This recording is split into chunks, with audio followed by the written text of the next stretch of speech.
It's Wake Up Wyoming with Glenn Woods.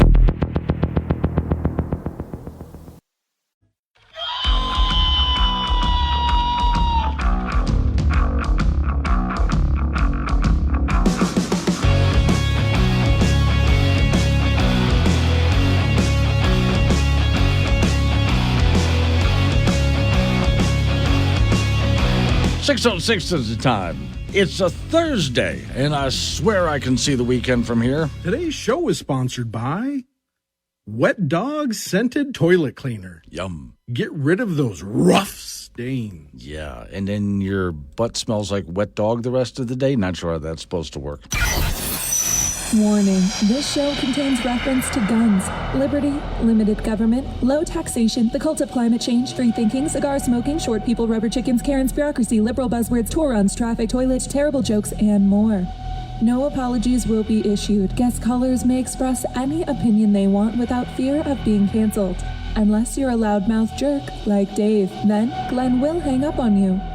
Strap in, hold on to your coffee, and feel free to participate. This disclaimer does not refer to every person named Dave, just one particular Dave from San Francisco. We know a lot of Daves. They call this show all the time, and they're great people. So don't call this program and complain that we use your name. That would be a real Dave move, Dave. Do have a couple more politicians coming on. Don't forget the primary voting deadline. The actual poll date itself is the 20th, and we're at the 15th right now. So that's just, let me do the math.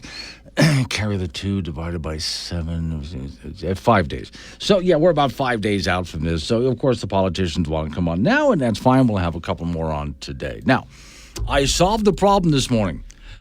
If you live in an area that has a lot of coffee shops, and I don't just mean the big, brick and mortar one, the little ones that sit in parking lots all over the place. Everywhere you go, there's another coffee shop. And you're wondering, why so many coffee shops? And if you went to major cities, big cities, you'd really be shocked as to why there's so many coffee shops. I figured out why. Now, I'm going to tell you, but I'm going to hold off for just a minute. Because before I do anything, I've just got to play this woman again. This is a woman in the UK. I misunderstood yesterday where I thought she was standing. She was not in Parliament. There's a club that brings on people to debate. It's a college debate club. And I think it's at Yale. But anyway, it's a debate club.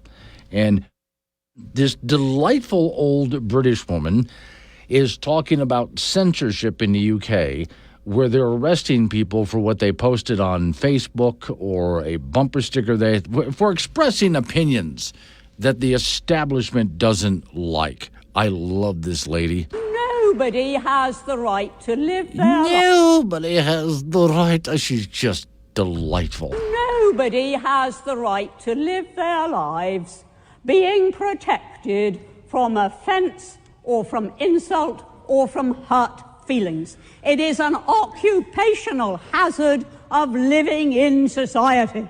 And if you really can't take it, become a hermit. That is going viral. That's going all over the internet. And just so you know, I'm not done playing it.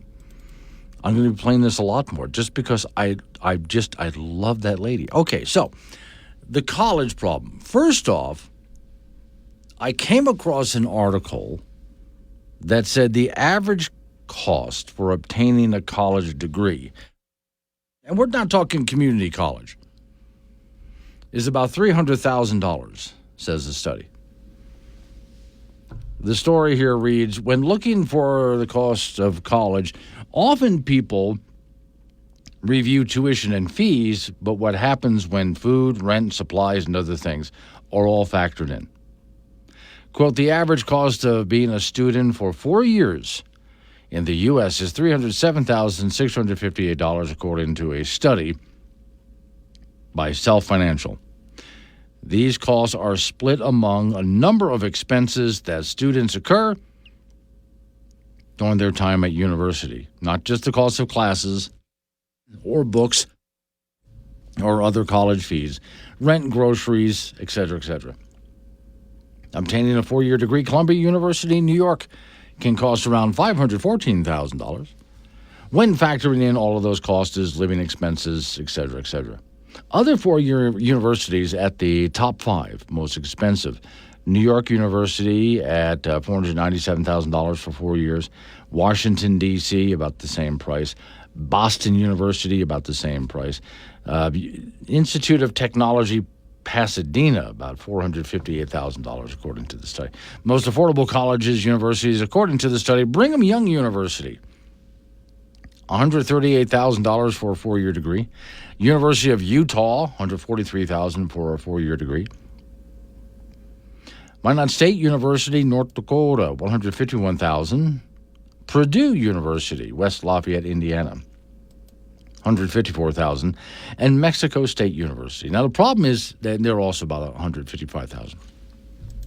The problem is, not always, depends on the profession, but a lot of people graduate with completely useless degrees. Today's question, what's your college major? Gender and pronoun mechanic, podcast management, millennial studies. My major is protest administration, adult content entrepreneurship, vape shop economics. I'm going for bioengineered nutrition, video game streaming operation, biohackology, metaverse architecture, public cancellation policy, therapist assistant, mobile rideshare and food delivery logistics, digital screen behavior psychiatrist. I'm going for digital tipping ethics, dating app programmer. My major is sports betting education, Photoshop and filter engineer. My major is digital political propaganda design. I just switched my major to common sense preservation, alcoholic beverage chemistry, inclusive fashion design. So my major is sex robot technician. Okay, so with all of these useless, of course, that's parody, with all the useless degrees out there,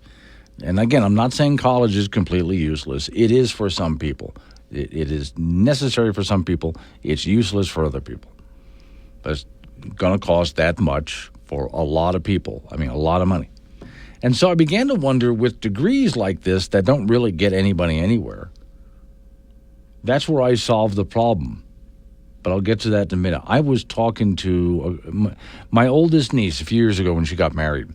There were some young ladies who were part of her wedding party, the maids of honor. And they had all just graduated college. And so my brother-in-law asked, so what did you major in? What are your degrees in? And they each named these completely useless degrees that would get them nothing as far as employment goes. And they were all working at places like Walmart. And that's when it struck me. Why are there so many coffee shops? Not just in Wyoming where we are, but those folks listening down in Denver, go to Denver. It's a major city. Boy, there's a lot of coffee shops. And not just ones you walk into and sit down. The drive-through little kind in parking lots. They're all over the place. Well, where do you expect these people to work after they get done spending several $100,000 on a degree? I think it's a government program. I've decided that coffee shops all over the country are a government program. Now that these folks have all of these useless degrees, they need some place to work. And so the best we can think of is, since the degree isn't good for squat, then we'll just let them become baristas all over the country. So if you look, and just recently where I live, I just watched another coffee shop get built. Yet another. And I'm wondering, how many do we need? Well, it depends. How many people with useless college degrees are out there? That's how many coffee shops. We have a lot of barista positions to fill. Mystery solved. Welcome to the life of an adult child. You wake up, it's time for coffee. Take a shower, it's time for coffee. Go to work, it's time for coffee. Get fired, it's time for coffee. And by 5 o'clock, it should be time for coffee. Yep, there you have it. A new level of crazy. And you heard it here first. Glenn Woods. He talks to you, not at you. Be part of the show at 888-97-WOODS. This is Wake Up Wyoming on K2 Radio. More response to this than I thought I was going to get. My theory as to why we have coffee shops all over the damn place, including those little ones in parking lots, and if you think it's bad here in Wyoming, go to a major city, is because we have all of these college kids with useless degrees. It's a government program to make sure they have jobs, so they're all getting jobs as baristas. Now, John and Gillette, by the way, John, check your email. There is a new Jenkins and the Boss in there. John says we have a strategic caffeine vulnerability. Chet and Yoder says beatniks everywhere. Yeah, pretty much. Now, Jude, who's over in Mills, says coffee shops and beer breweries everywhere in Casper. Yes. I hadn't thought about the beer breweries. You got to say that early in the morning. Anyway, the kinds of jobs where, some college kid whose head is filled with all sorts of garbage from their liberal professors, and they hate capitalism because they're broke. But their liberal professors taught them about capitalism, so they don't know how it works. Step 1 in capitalism. This is Capitalism 101, Step 1 in capitalism. Get a skill that is marketable, something people need or want, and go provide that. And you'll make money at it. See, so when you go to college and you're looking for a college degree, you got to ask yourself, what can I get as a skill that is marketable and people want it or need it? For the love of God, do not become a radio talk show host. Nobody wants it. Nobody needs it. Okay, but it was either this or I became a barista. It's one or the other for me. That was all I had. So, all right, that's where we are. That's why there's so many coffee shops. And yeah, you're right, Judy. Beer joints all over the place because these college kids have to go somewhere. And so I think it's a government program. Okay, have you from time to time? I delight in telling you this story. From time to time, you see someone walking around wearing a face mask. To this day. And if you lived in some more liberal places, you would see it much more often. Someone who's constantly wearing a mask as if the whole COVID thing was still going on. And we figured out during COVID, a lot of masking, it was just completely useless. It really wasn't effective because I know when you talk, and I've said this before, it's not 100% useless. When you talk, you spit. We all do. There's humidity on your breath. The mask does catch some of that. But still, the germs are just blowing right through in and out, especially those cheap paper ones. But there are those people who are still stuck on it to this day, and they walk around wearing face masks all the time. The COVID thing seemed to have gotten them into it. Well, finally, the first in the nation, Nassau County, New York, first to ban face masks. Yeah, now the reason they did this is because crime is on the rise. But also there's a lot of protesters too. So besides people committing crimes wearing face masks, the same kind that you saw during COVID, then you've recently seen protesters at universities, and they're wearing face masks as well to try to hide their identity, especially if they're doing something like defacing property, et cetera, et cetera. And so Nassau County or New York decided that's it. No more face masks. That's illegal. You're not allowed to wear a face mask anymore. The story here says NASA is on Long Island, which is hardly the Democrat bastion that the city is, but still, it's very Democrat. I mean, it's more Republican than you might think, but it's very Democrat. It's a crime now to wear a mask in public because police want to be able to identify people, whether they're protesters taking it way too far or there's someone committing a crime, which means, and this is going to be, and this is, by the way, from the local government. Nassau County's mask ban has been signed. It takes effect immediately. Officials should be supporting New Yorkers' right to voice their views and protect their health, not fueling widespread doxing and threatening arrests. So there are some people who are mask wearers out there that are really upset about this because they're still wearing masks because they're afraid of, the whole COVID thing got them started on that. And so they go to work every single day. They go to the grocery store every single day, and they're wearing masks wherever they go. You've seen them. Those kinds of people are really upset. I'm wearing this for my health. Are you comparing me to the criminal element out there? Saying that I'm a criminal because I'm wearing a mask that you can't... Yeah, they're very upset by this. Now, this is the first place in the nation to actually pass it. Imagine if this started to spread as a law across the nation, especially in those places, very liberal places, where there has been a lot of crime, but also a lot of protesters too. And police are saying we need to be able to identify these people. They can't hide their appearance. So we're going to make masking illegal. We see someone wearing a mask, we're going to take it from them, we're going to write it up. They're going to get ticketed for it. That is going to drive a certain segment of the population, the hypochondriac section of our population, the liberal hypochondriacs, absolutely nuts. And I'm not sure what they're going to do after this. Well, they're going to have to figure out something. I mean, this destroys so much of what they say that they stand for, right? Or what they want you to think that they stand for by wearing a mask. Because I think a lot of it is also virtue signaling as well. So, coming up on local news, after local news, update on the weather forecast. Then you and I get back into it again. 888-97 was the phone number. That's 888-97-WOODS. It's Wake Up Wyoming.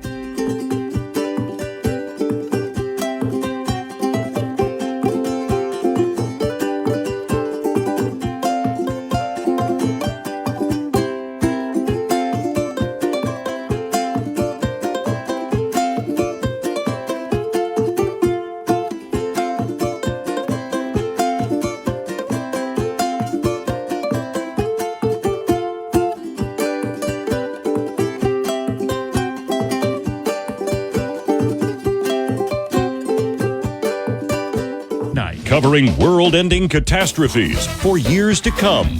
It's Wake Up Wyoming with Glenn Woods. Find content, chat live, and listen on demand on the Wake Up Wyoming mobile app.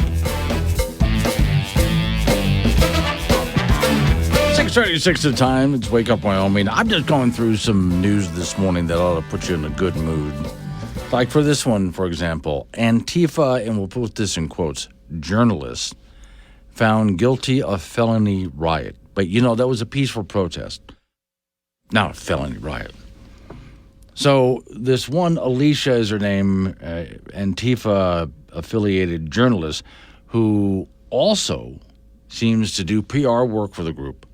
So she's a journalist, but also does PR for the people she's supposed to be reporting on. Someone should sit down and explain to her what a conflict of interest is. But all right. She was convicted of felony riot and second-degree disorderly conduct after a 5-day trial in Oregon. So back in June of 2021, voter registration drive was scheduled to be held in the park. Proud Boys showed up in the park, some armed with shields. Antifa also showed up for counter-protests, and there was a fight. I mean, it quickly just it devolved into the whole thing. Okay, so she's supposed to, again, be reporting on this, but she's also participating in it. All right, story goes into who these are and what happened, but here's what I want to focus on. Wish you could see the picture. Well, maybe you shouldn't. That I'm looking at. The people who are a member of Antifa, there's not one single one of them that has let me see, there's probably about 20 people in the picture that I'm looking at.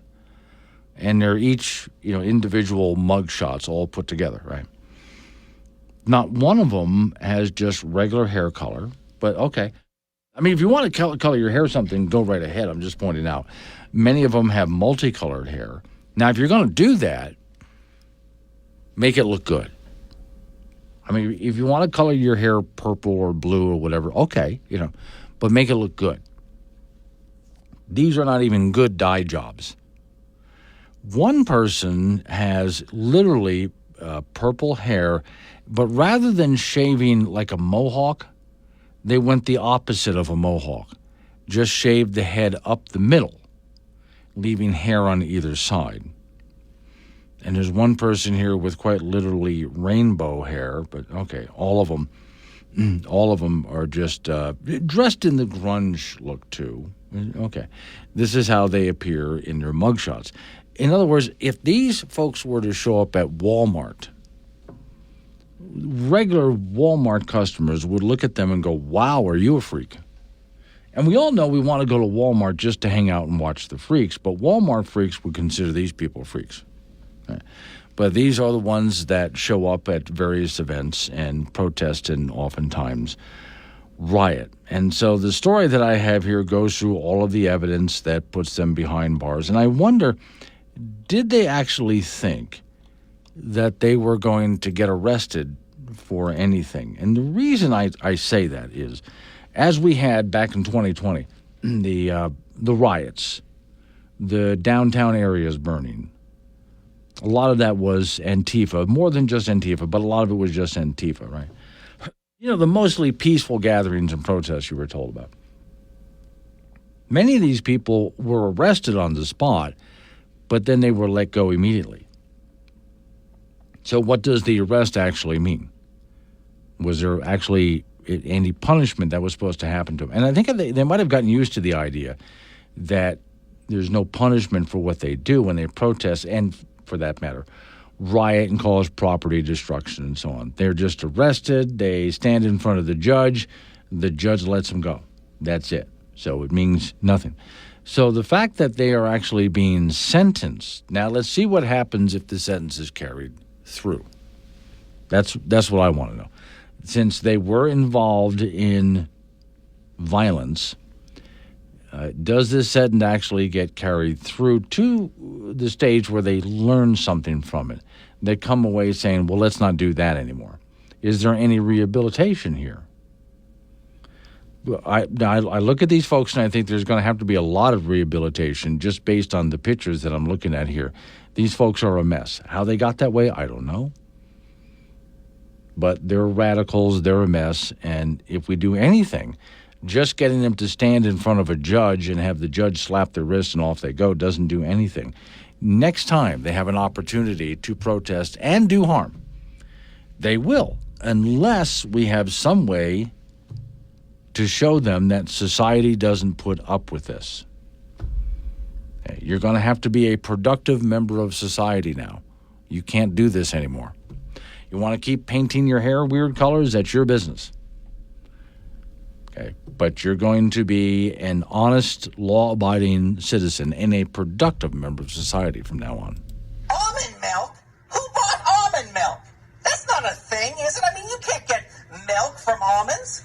Almonds don't even have udder. Yep, there you have it. A new level of crazy. And you heard it here first. The only show broadcasting from a bunker under Devil's Tower.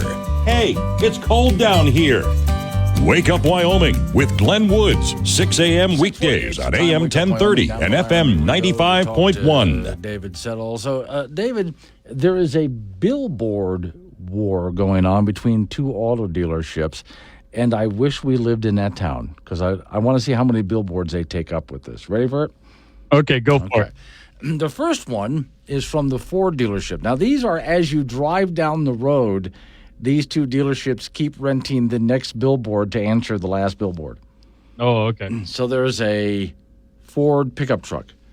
Behind every good Ford is a Chevy.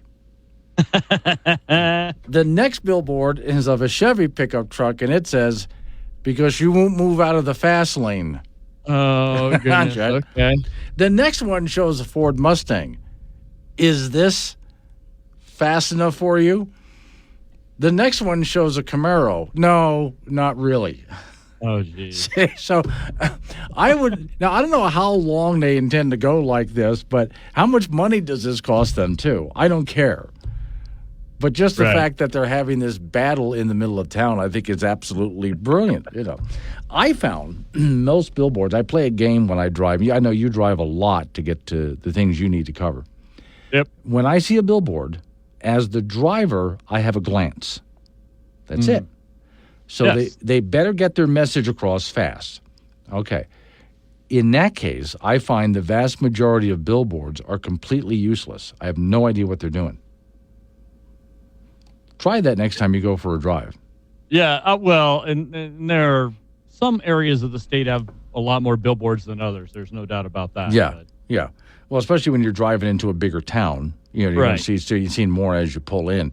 That's very true. How many do you look at, and in one glance, you completely understand what they're talking about? In many cases, it's either too wordy or the message is too vague. I have no idea what that is. They put a picture up there, which I don't know what the picture is supposed to be about, and the words, if I can read them at all, are vague.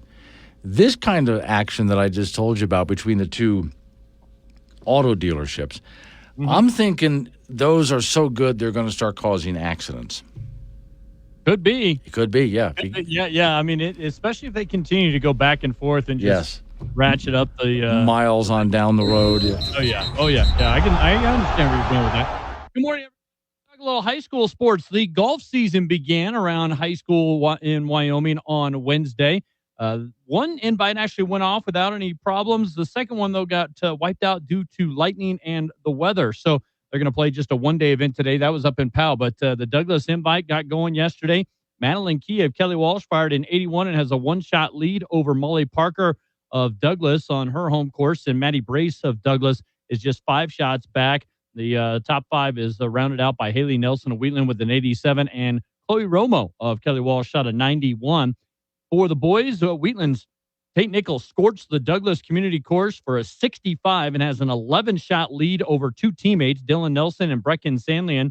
Isaac Schmidt and Jonah Bollinger of Kelly Walsh recorded 76s and 78s, respectively.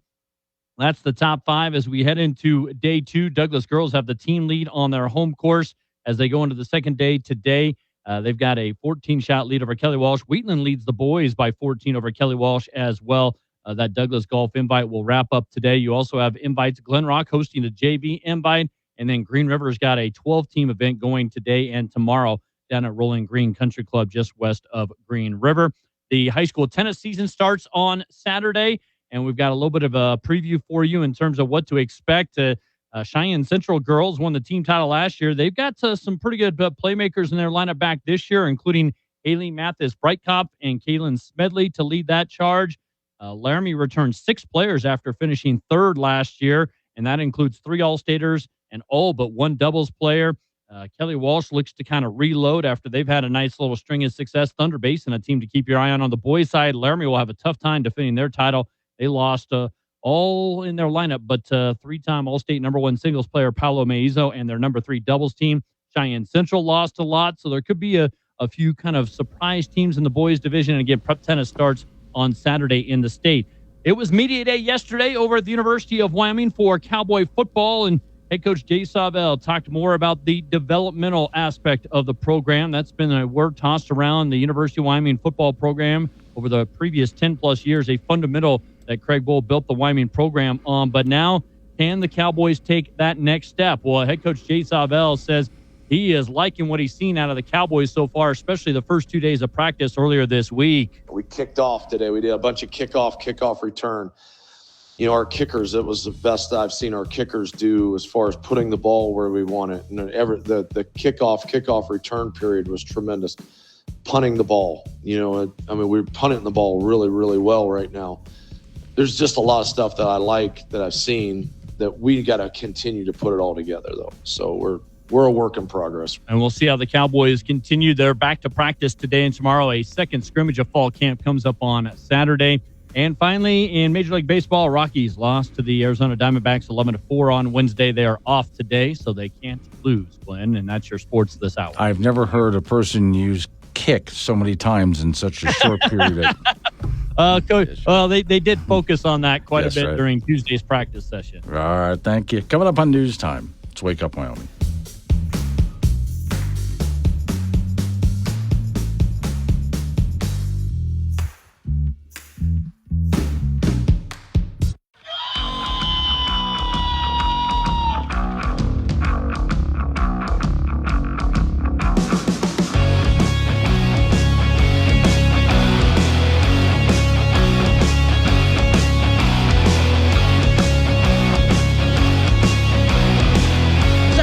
The time, it's Wake Up Wyoming. It is Thursday, which is like Practice Friday. And I swear I can see the weekend from here. Today's show is sponsored by Wet Dog Scented Toilet Cleaner. Get rid of those rough stains. Sure. Then your entire bathroom smells like wet dog, which is better than the way it smelled before anyway. Okay, so This goes back to what I'm about to tell you about, how, once again, the Biden administration's war on energy is not exactly working out the way they wanted it to. Remember, they wanted you people out there to get rid of your natural gas stoves and natural gas furnaces and et cetera, et cetera. Did you know that natural gas is now cheaper than water? Hang on. Follow me on this one. Because if that's the case, then why the hell would people give up on their natural gas, whatever they might have? Story says, among the great mythologies of recent years, says this author, one stands out above the rest, is that the world is in a great energy transition. Actually, the world is in a dramatic energy transition, but it isn't the one the left wants it to be. Despite hundreds of billions in taxpayer dollars thrown at wind and solar power, we get less than 10% of our energy from those sources. This author said green sources, but you know they're not green at all. So the needle, he writes, really hasn't moved at all over the past 2 decades. The more the government spends, the less we get taxpayer dollars to throw at it. That's the very definition of a failing stock. The real energy transition is toward natural gas, which is what the Biden administration wants you to get rid of. A week ago, the price of a natural gas or natural gases fell below $2 per BTU, the lowest price level for energy, and adjusted for inflation in 20 years, and probably everything else in history of mankind just a few years ago, the price in real dollars was 4 times higher. As this guy says, as an expert, I went to the grocery store. I'm sorry, I said expert. As an experiment, pardon me. I went to the grocery store, he writes, to go find out what a 16-ounce bottle of water now sells for. Price, $2.69, which, by the way, and it can go as high as $3, which, by the way, really got me the other day. I was heading out someplace, and I thought, I need some water along the way. And so while I'm in a convenience store topping off my tank, I went in just to buy a bottle of water, and I'm looking at the price for a bottle of water. And I'm thinking, you're kidding me. Why in the world is water this much? But all right. He found the average price, if you want to buy a bottle of water to sip on, can be from $2.69 as high as $3. Natural gas is much less expensive than that. The natural gas revolution, he says, has happened because of modern drilling technologies, including horizontal drilling and fracking. The technology keeps getting better and better and will continue to keep the price low for many decades to come. The pace of drilling technologies improvements far outpaces the pace of depletion. In other words, for all the intents and purposes, America's natural gas supplies are pretty much limitless. And that's because natural gas is being recreated all the time. As I said a while back, I had a nice little talk with you guys on air about why there is no such thing as a fossil fuel. We keep calling it fossil fuels, but that doesn't exist. When you take a look at where oil comes from, it has nothing to do with dinosaurs. Not a thing. It has nothing to do with fossils. Take a look at where coal comes from, has nothing to do with fossils. Natural gases come from things that are farting or burping or decomposing, which again is not a fossil fuel. And so because of that, we're constantly getting new natural gas out there of various different kinds of gases. And it just is a limitless supply. As long as there are more organic materials doing organic things on Earth, we're going to keep creating natural gases. Don't believe me? Go have a bean burrito for lunch and you'll see what I mean. Okay, so meanwhile, the story says natural gas has all the attributes of a wonder fuel. It's abundant, made in America, clean burning, reliable, cheap. The United States has at least 200 years of natural gas supply. Actually, it's much more than that because, again, it just keeps getting recreated. Even when we make a landfill for our garbage, natural gas comes out of that. So we're not going to run out. Chris Wright, CEO of Liberty Energy in Denver, and one of the leading experts on drilling technology, says, quote, "We keep finding more natural gas as drilling technologies get better." Now, environmentalists should be celebrating the natural gas revolution. It's by far the largest reason, well, for those people who are afraid of CO2, and they shouldn't be. At the same time, we're finding that wind and solar panels are far from clean energy, and I've talked about that extensively, as you know. So as we're trying to transition to electric vehicles and hybrids and so on, some people say, hey, natural gas could be an obvious source for that too, especially because natural gas is cheaper than water. I mean, think about that. If I were to give you a bottle of natural gas in volume, we'll say in volume, as a bottle of water that you would drink from. So we're going to say in volume the same thing. The natural gas is going to be cheaper. And yet here's the Biden administration and Harris, too, trying to get us away, the EPA trying to get people away from using natural gas.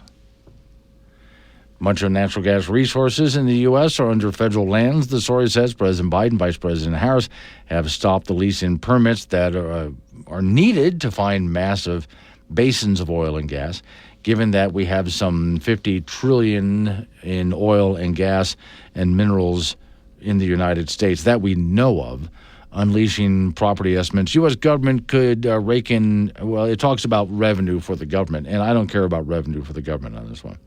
So, okay, apparently, because natural gas is too cheap and too abundant, why would we use it? And clean to use. And why natural gas, when you use it, is not just not expensive, but much more reliable than wind and solar. Because once again, if we have natural gas plants in Wyoming, besides coal electric plants, we have natural gas plants that make electricity.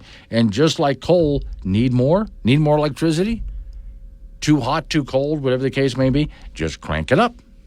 There you go. He writes, the only thing holding back our boundless natural gas future is government. We need permits for more liquefied natural gas terminals, leases, drillings, and pipelines so we can transfer our natural gas resources to every region of the country. We need to build pipelines as well. And that's been stopped too. Yeah, they loved the idea of stopping natural gas pipelines. Well, I mean, that's one of the cleanest and safest ways to transport something that's perfectly clean and safe and very affordable, too. I had no objection some years ago. Coal production of electricity ran into a problem and started going way downhill. And it wasn't because of any government programs or subsidies or whatever. It was because natural gas became so cheap that it was outpacing coal as a way. In fact, several coal power plants were transferred into natural gas power plants because natural gas was cheaper. So here we have this reliable energy source in abundance. And again, the earth just keeps making more of it. So use it. But this is the very thing that the Biden administration, I include Harris in that, want you to get rid of. Okay, I'm usually not one to brag about expensive trips that I take, but I just got back from the grocery store. Want to talk to Glenn? Call 888-97-WOODS or chat him on the Wake Up Wyoming mobile app. This is AM 1030 K2 Radio. 7:20 is the time. It's Wake Up Wyoming. Well, this is, if you're a greenie out there, someone who is a member of the cult of climate change, et cetera, you're just going to want to change the channel for this next one. Okay, so it's 3708, paper plastic. Plastic. That's the magic word. What? Green police. You picked the wrong day to mess with the ecosystem, plastic boy. Battery! Let's go, take the house, come on! Put the rind down. Sir, that's a composting virgin. Uh-oh! Did you install these bulbs? No. Tragedy strikes tonight where a man has just been arrested for possession of an incandescent light bulb. What do you guys think about plastic bottles now? The water setting is at 105. Yeah.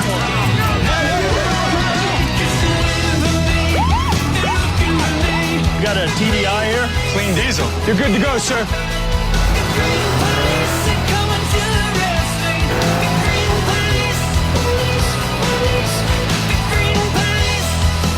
Good afternoon, officers. Are those foam cups you're drinking from? Yeah. Please step out of the car and put them on the hood. Okay, here's what's happening. Someone has decided to keep open a coal power plant. I wish it was here in Wyoming, but okay, here's the story. A state labor government, so this is not the U.S. here, okay? And I'm suddenly forgetting which country this is. Labor government has confirmed a controversial decision to delay the closure of the country's biggest coal generator, which was primarily driving concerns about wholesale electricity prices. Then it talks about the prices. So you see, what's happening is they were trying to bring in wind and solar, as we talked about before, telling everybody that it was going to be cheaper, but the prices kept going up, as well as the intermittency. So the failure of these other forms of energy is forcing this government to keep open their coal power plant to make sure that not only is their energy not intermittent, but that the prices stay low. Lower energy prices and reliable energy by using coal. A full report remains in confidence. They're not letting it out to the general public right now. So apparently the full modeling and assumption won't be released. That's unfortunate, but it means the wholesale price benefit is going to be, well, a lot better for customers. If one single coal plant can save $1 billion per year, which is what they're saying, over 3 years, that's $3 billion. Imagine how much money coal plants could save everybody over a long period of time. The modeling also suggests that the coal plant will acquire just over $1 billion in negative benefits, presumably because they think CO2 is bad. But given all the recent news about global greening, and I have more stories on that too, by the way, there's more stories out there about how the planet is greening. Yet, here we go, once again, is a government, it's over in, and I'm trying to find out where in the story because I've lost it here, but where this is happening. And they've decided just to go ahead and keep a coal plant going because, again, prices stay lower with the coal plant operating and they don't have to worry about intermittent power. So why not just keep that sucker up and running? And what state was it here? Some of you might remember the state here in United States where they decided to keep a coal power plant operating because they wanted to make solar panels. And also the batteries. There was a battery farm to make batteries for wind and solar. And in order to do that, they needed to have, and electric cars too. Batteries were also for electric cars. So in order to make these batteries, they had to have a coal power plant because you can't make this stuff without reaching certain temperatures. The solar panels, the batteries, you have to reach certain temperatures. Also, you can't make the batteries or the solar panels without the use of coal being in them in many cases, especially solar panels. You have to have coal in the solar panel, and besides petroleum products as well, or you're not going to be able to make a solar panel. So they decided to go ahead and keep this, in order to go green, as they say, we're going to keep the coal power plant open. All right. This will continue, I think, worldwide, but also here in the United States. I've told you before that the use of coal and gas and oil is up worldwide, not down. Despite everything you're being told, there is not a worldwide green revolution, as they've said. We're using more of this stuff than ever before. And I think what eventually happens here in the United States is what's happening in some European countries as they try to go all wind and solar and realize that it doesn't lower prices and it hurts reliability. So they end up keeping these other forms of energy running. Now, how they're going to excuse this, I don't know. I even think, I've been asking this, we've had several politicians on, both on the state level and national level, on this program over the past week or so, as we get close to the primary elections. And one of the questions I've been asking them is about carbon sequestration. Not just the feds, but here in Wyoming, those running for state office. What do we do about getting rid of carbon sequestration in Wyoming, which it does nothing but raise prices for you? It doesn't accomplish anything. It just raises prices for you, the consumer. And what do we do to get rid of it? And I'm thinking at some point we do. Also because it really doesn't work. Sequestering carbon has yet to actually work. It doesn't stay where they try to put it. But that's a whole other story. At some point, I think it gets worse before it gets better. But at some point, the consumer has just had enough.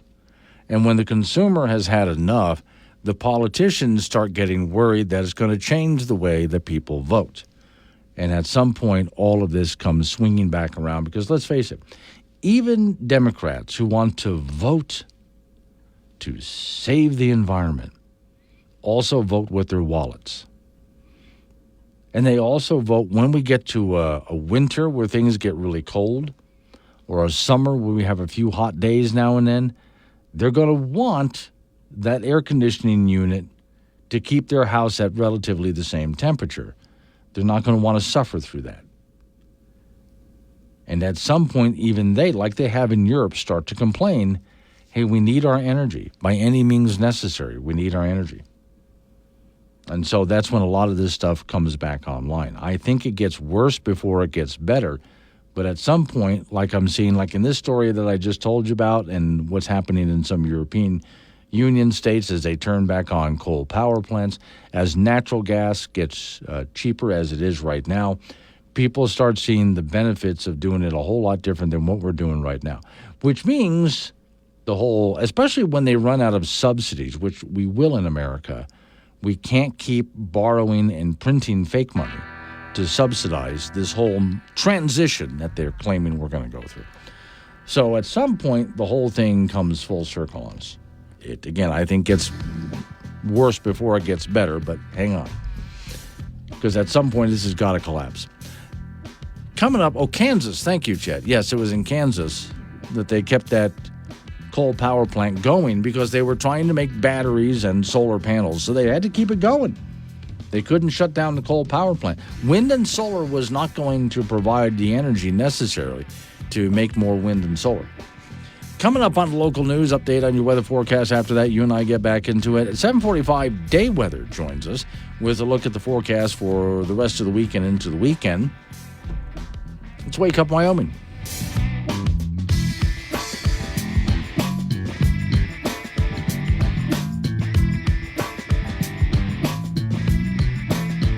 Wake Up Wyoming with Glenn Woods, on air, online, and on the Wake Up Wyoming mobile app. Be part of the show at 888-97-WOODS. This is K2 Radio. 7:36 the time. It's Wake Up Wyoming. Okay, our Secretary of State, Chuck Gray, got a threat.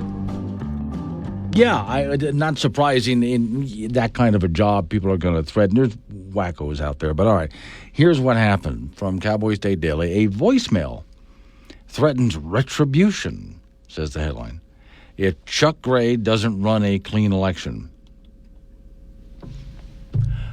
First off, that's all he's been trying to do.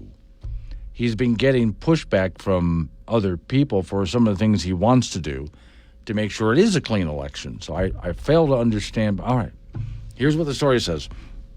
Emotions tend to run high, says the author. A little hot during election season. An anonymous caller to Secretary of State Chuck Gray's office crossed the line from emotional to possibly criminal when he left a vulgar, threatening voicemail for Chuck Gray. The voicemail sounds like a thinly veiled threat on Gray's life if he doesn't conduct a fair election.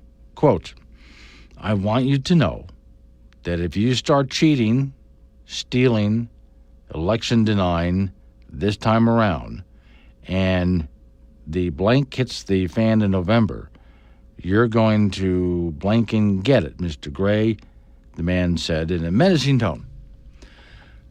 I'm just trying to picture who out there is doing that and who has not been paying attention to what he's been doing. But all right, Gray told Cowboy State Daily via email that he does believe the voicemail message was in response to his efforts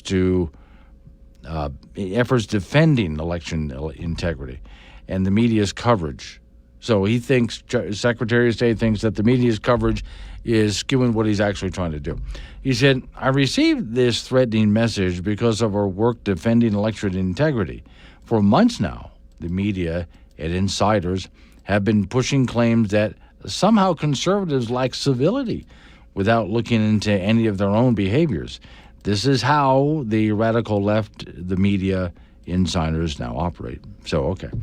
Then they get into the story about the machine problems that we had recently, which turned out not to be a problem with the machines, the voting machines, but more like the way they were tested. It was operator error.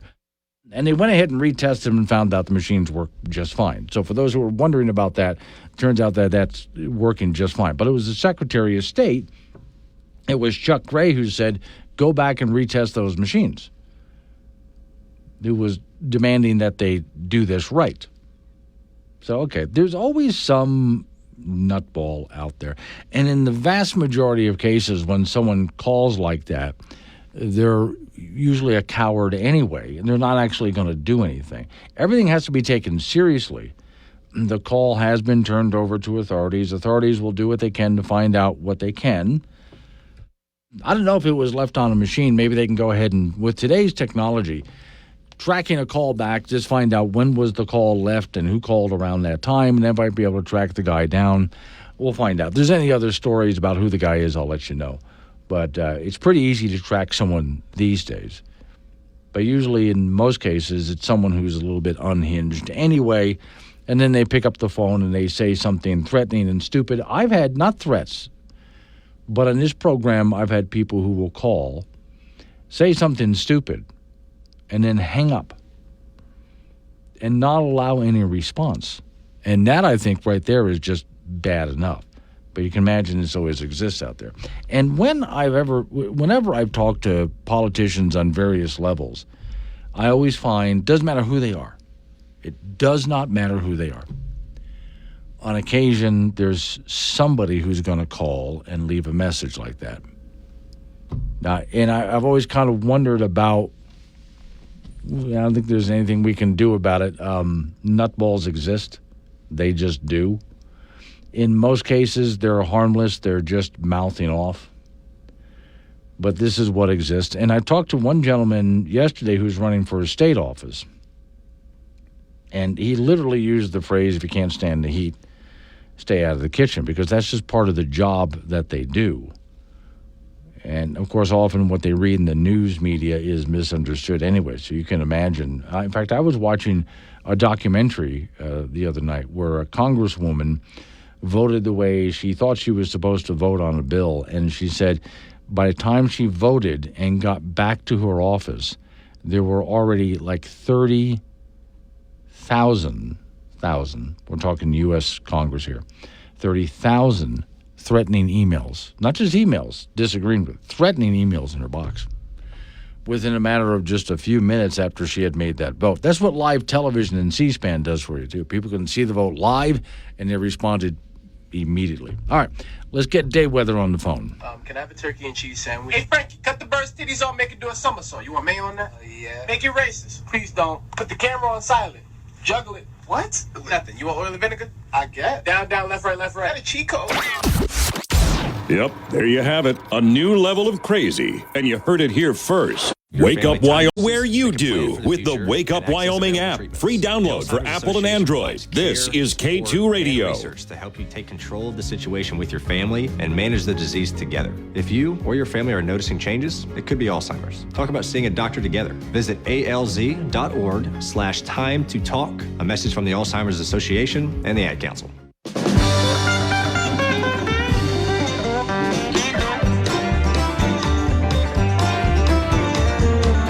7:45 is the time. Off we go to Dave Weather to talk to Don Watzel. So, okay, Don, I did get some thunderstorms last night, although I wonder topographically, is there something with exactly where I live? Because there's always a big band of storms coming right at me, and they always split, and I get very little of the rain. Well, unfortunately, the terrain does play a factor in that. Sometimes if you get these loosely based storms to hit some higher elevations, it'll cause the storm to kind of divert just enough to favor some areas and not favor others, if you will. We did get out of that, not big balls of hail, but there was a lot of volume of hail, I noticed. Well, yeah, I mean, there were a cluster of pretty good rain showers that moved through central and eastern southeast Wyoming early in the evening last night around the capital city in the vicinity. Decent heavy rain for about 30 to 45 minutes, and it dropped, at least a quarter of an inch over many areas. And thankfully, no hail in the southeast, at least none that was reported. So, yeah, it was kind of spotty depending on where you were at. Yeah, I saw some pictures that came out of I-80. Now, though, it looks like most of that's moved out of the way. Yeah, we are going to break from this wetter pattern that we've had since early in the work week. The monsoon shifting more into the plains, being replaced by a drier air mass on the leading edge of high pressure. Of course, that usually means warmer weather, lots of sun, and we are going to get that. The storm chances still around for today, and even some of the higher elevations tomorrow might get some late day activity, but certainly nothing widespread. And I think as far as significant rain chances, I think those are taking a break as well. Okay, so I do know that as we head into the weekend, especially on Saturday, temperatures peak out a little bit, but it doesn't look like anything that would keep me anywhere from going outside. Sure. We are going to be back in high 80s, low to mid 90s through Friday and much of the weekend. Not to the magnitude of the searing heat we probably had in late July. So that's good news, but definitely hot enough for many. Mid 90s, pretty warm for the higher elevations of Wyoming, central and eastern areas. And I think a lot of those warm temps are really going to stick around for a good portion of next week. The high pressure that's building will set up somewhere over the high plains and keep driving that summer heat through Wyoming. Okay. Don Watzel, thanks for coming on this morning. Off we go. There's a lot to cover this morning. Off, we're going to go to talk to David Settle, who's in Laramie, about what's happening in sports. And I know it's getting really busy for him over the next the rest of the year anyway, right, Dave? I mean, I think we're getting into the time where you, Dave, are not going to get a break for a while. No, I took my brief respite last week, and then, I knew as of Monday it was go time. Okay.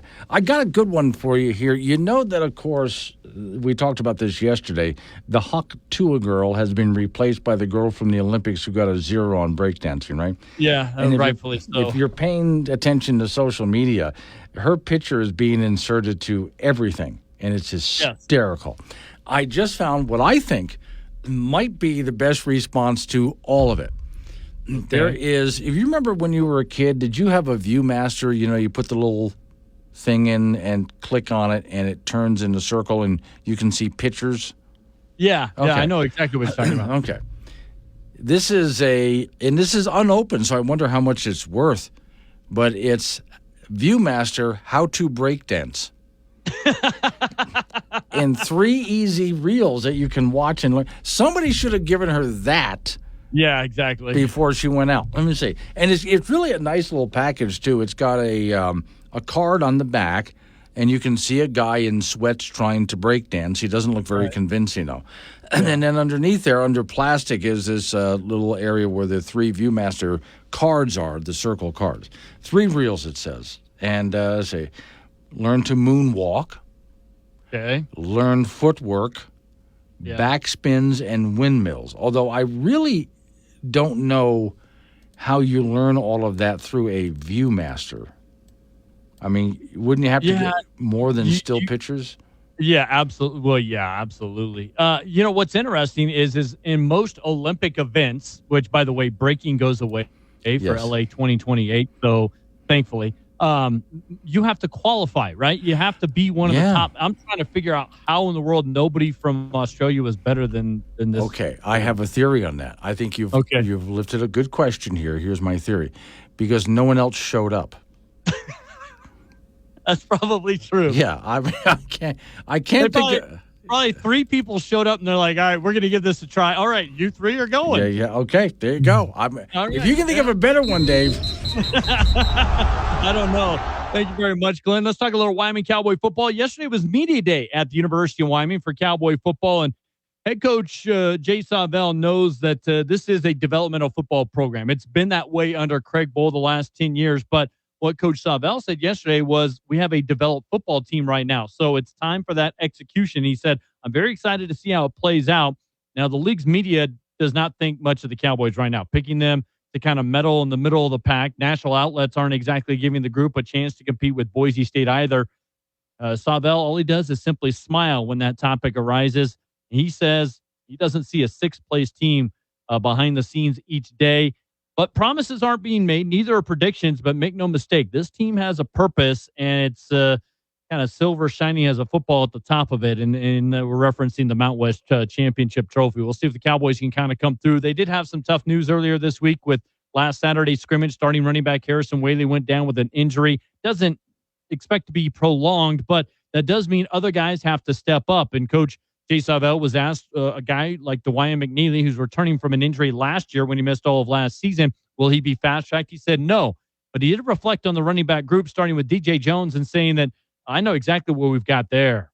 I know where we're at with that one. I mean, he's a really good football player. I thought Jamari had some good plays. I thought Sam Scott had a few good runs. Jamari had a really good run on a 4th and 1 that we went for it on. I thought Sam had some good runs in the scrimmage.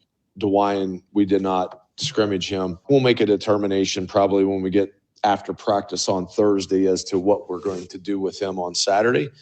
I want to make sure that, when you're dealing with the players, sometimes you appreciate it that sometimes you got to say whoa a little bit before you say go on them. And I want to make sure with Dwyan that we don't put him in a situation where he's at any risk and that he's fully ready to go. And so I want to make sure that we're in a good spot that way. The Cowboys will return to practice today, a little lighter practice tomorrow, but before they scrimmage again on Saturday. We are just over 2 weeks away from the season opener at Arizona State on Saturday, August 31st.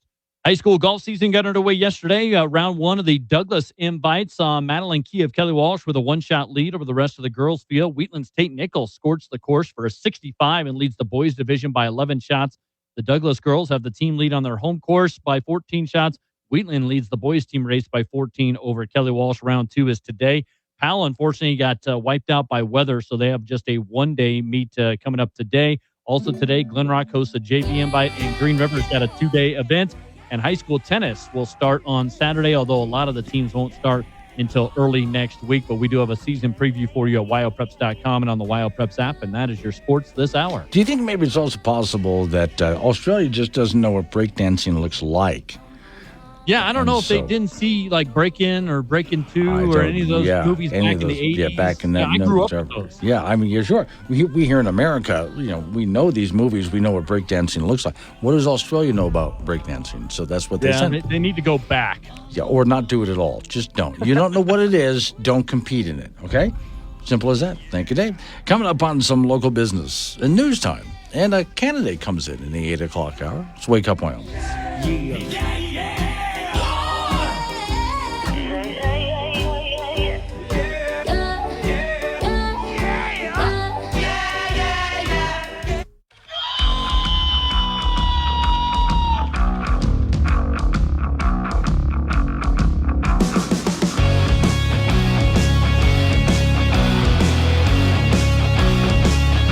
Six the time. It's Wake Up Wyoming. It's a Thursday, which means like Friday Eve or Practice Friday. So in the studio with me is Matt Larson, who's running for City Council Ward 2, Casper, Wyoming?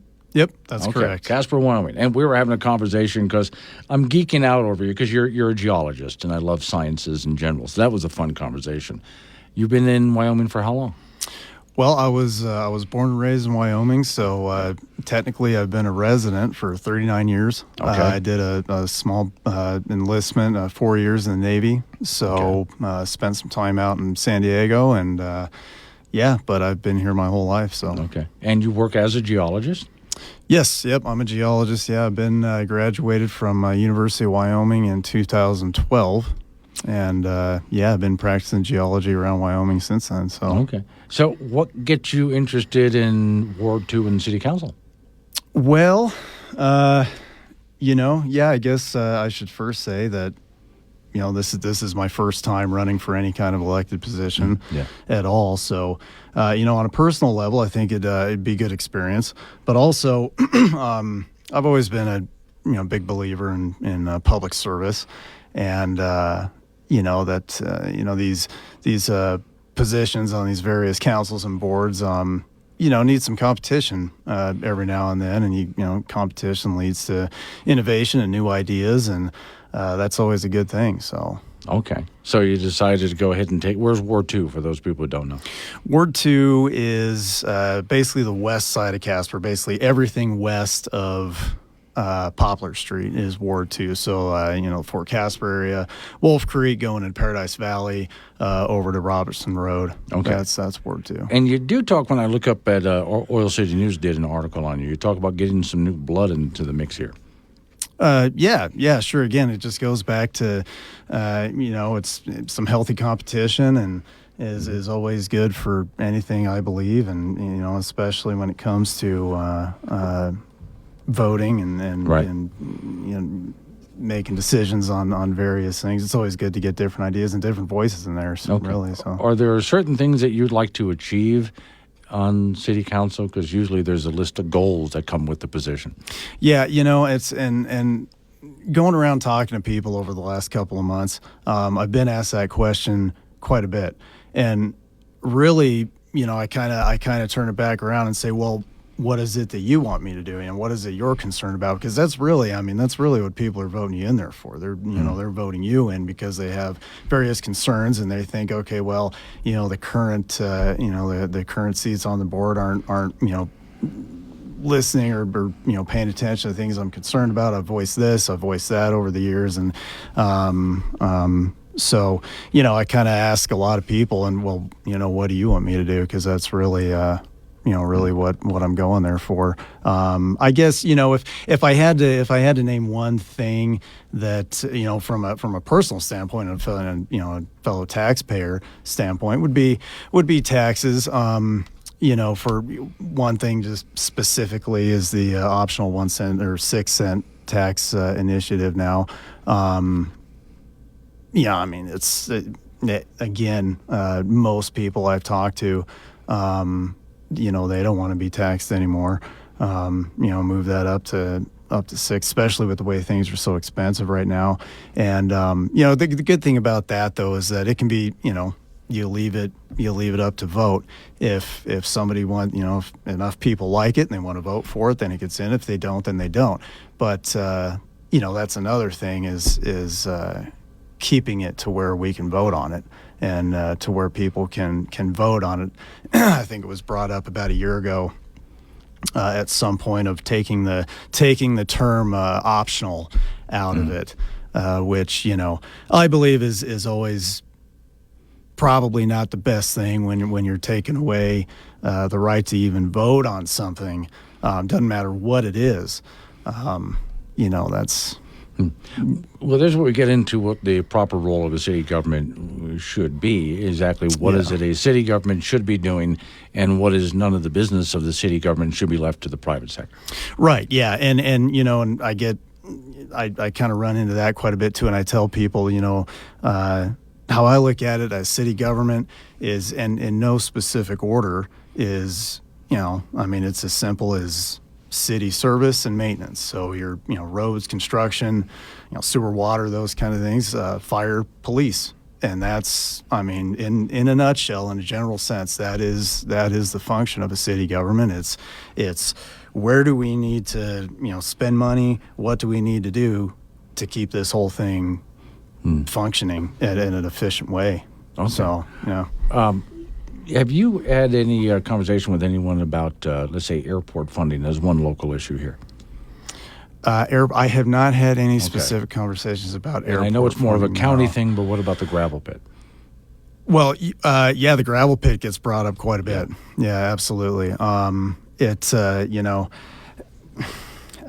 that's one of those things I can't say I'm specifically for it personally, but that's the great thing about it is people can get together and they can join up and start movements and petitions and things like that to kind of voice how they want it to go one way or another. And if people aren't happy about something, they should absolutely be able to get together and say, we're not liking this, or we are liking this, or whatever. And what about, we do have the idea of just growing Casper in general, which is part of your Oil City News article here on just making Casper more of a business-friendly place. Well, as far as obviously small businesses are are taking a hit. It's been hard on them for the last 3 or 4 years. I can tell you, being in the business that I am in, over the last 3 or 4 years, the regulation has just got to get cut down. It does. I mean, it's every business all across the board. And, I don't know all the ins and outs about every specific small business businesses regulations. When you go to open a bakery or a new auto repair shop or what have you. I mean, I don't know all those ins and outs, but I can tell you from a personal standpoint of mine, regulation is a problem. It really holds a lot of everything up. So I think, again, less regulation and less taxes. Yeah. Have you taken some time to serve on different boards, or at least try to find the ins and outs of how city government works? I've done my own research. Again, this is my first time of ever, serving on a board of this, stature. But I have, I've been on various geology boards before, and various boards in the Wyoming Geological Association. I was president there for quite a while. Ran through the whole gamut of positions there. A couple various positions in school. So nothing related to directly to public service, and per se, like city council or house or anything like that. So this is my first time doing this. Okay. So people who want to talk to you, how can they get a hold of you? Do you have social media or just a phone number you can give out? Well, if I've got an email and phone number. If anybody wants to get a hold of me and voice anything, I'm always willing to listen to anything. Absolutely. So get a hold of me. Email is YO MWM, so that's WYOMWM 12@gmail.com. And that's probably the best way to get a hold of me. Okay. So. Will you be doing, or have you done politics in the park yet? No, I was away for business in Texas for that, but I have done, I've done politics on the Platte. Right. That was a good turnout. I thought there was True Oil True Companies recently had a political kind of get together at their place. And I thought that was a pretty good turnout. So I've done a couple of various shows like that. So we're coming up on time for people to make the decision, right? Absolutely, yeah. Primary is August 20th. I believe that's next Tuesday. Clock is ticking. It is. Yeah, absolutely. I can't believe it. So time flies. All right. Thanks for coming in. All right. Thank you. Wake Up Wyoming. Where Wyoming comes to talk. This is Wake Up Wyoming with Glenn Woods on K2 Radio. Be part of the show at 888-97-WOODS. 8:20 is the time. It's Wake Up Wyoming. We can roll on into open phones. 888-97-WOODS, the phone number. That's 888-97-WOODS. Next story for all you Trump fans out there. All rise, if you would. Hats off.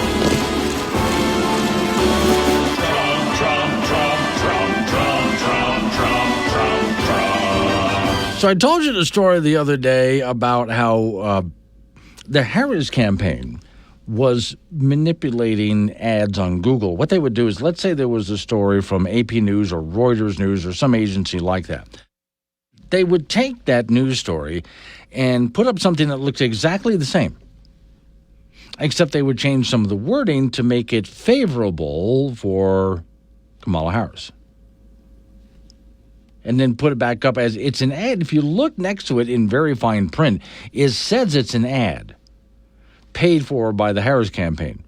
But if you're not paying attention to that fine print, you wouldn't see that. All right. They're basically rewriting news headlines and making you think it's a news headline. Well, okay. Apparently, Google is saying that that's just some kind of a glitch. Story here says the Kamala Harris campaign has been accused of rewriting news headlines in paid Google ads to manipulate users. Google blames a glitch in their system, we've heard this before, for the failure to disclose the manipulated advertisement, which basically is, I guess you would say, that's kind of cheating in that way. And when I look at once again, here's something that Google is doing, or that's happening on Google, and they're saying that this is a glitch in their system. So either it's not a glitch or it is and they just suck that much. I think both are probably true. James in Casper. Hello, James. Good morning, sir. Yes. Yeah, I'd like to know who the hell the EU thinks they are that they can tell Americans what they can and cannot say, whether it's on the radio, in a podcast, or anything. So are you talking about the Constitution? That's our law. Are you talking about the interview between Trump and Elon Musk? Yes. Okay. In that case, they didn't want it heard in the European Union. So in other words, we could hear it here, but they didn't want it on now X, formerly Twitter, over there. And there's a way to filter that out so it didn't appear over them. So they're not trying to control us, but they didn't want anyone in the European Union really to, especially there was one jerk in the UK who's he's supposed to be in charge of media, and I say propaganda, that didn't want it seen in the UK either. All those people had to back off.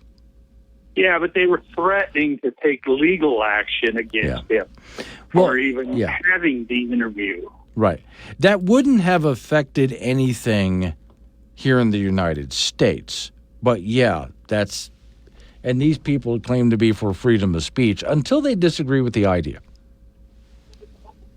Well, I disagree with them altogether. Yeah, well – Disband the EU. Yeah. Let individual countries do their own thing. Mm-hmm. Yeah, all right. Well, at least they've had to back off on it because of public outcry. What's nice is people will figure out a way to watch what they want. If the EU tries to block that interview, which they haven't, but if they did, people would figure out a way to get to it anyway because the Internet's kind of slippery. It's a World Wide Web for a reason. You cannot possibly find all of the strands of the web, so people would find a way to get around it. Yeah, but you still got places like Facebook, Google, and others that are shadow banning various that's true. people. Yeah. If you're relying on some of the big social media like Facebook and YouTube, well, forget it. You're not going to see everything that you want to see. You have to go to some of these smaller operators who don't filter stuff like that. All right. That kind of pissed me off. I understand. Me too. Telling Americans what they can. Well, again, they're not telling Americans. Americans didn't do it. They were telling Europeans. They didn't want it seen in Europe. They were trying to censor it there. But they weren't telling Americans what to do. All right. All right. Thanks, James. I appreciate it. Yeah, this was the interview. By the way, Elon Musk did that interview in Wyoming. He was in Jackson, Wyoming at a friend's house when he was talking to Trump. And I was saying yesterday about this. And here I am, a radio guy for decades. I'm in the studio with all of this equipment around me, and this is what I consider when I'm interviewing somebody, I think of it in this way. But I knew for quite a while that the technology was changing.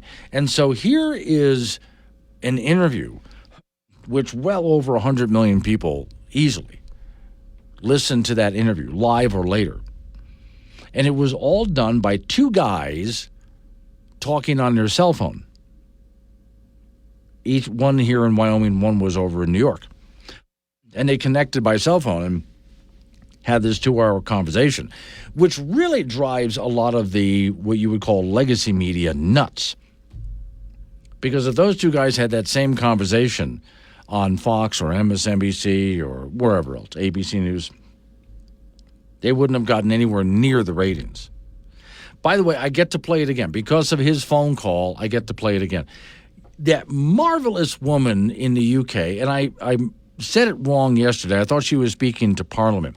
I want to say, I forget which university it is. There's a university over there in the UK where they actually do have debates. And there's two sides in a very old-style looking room.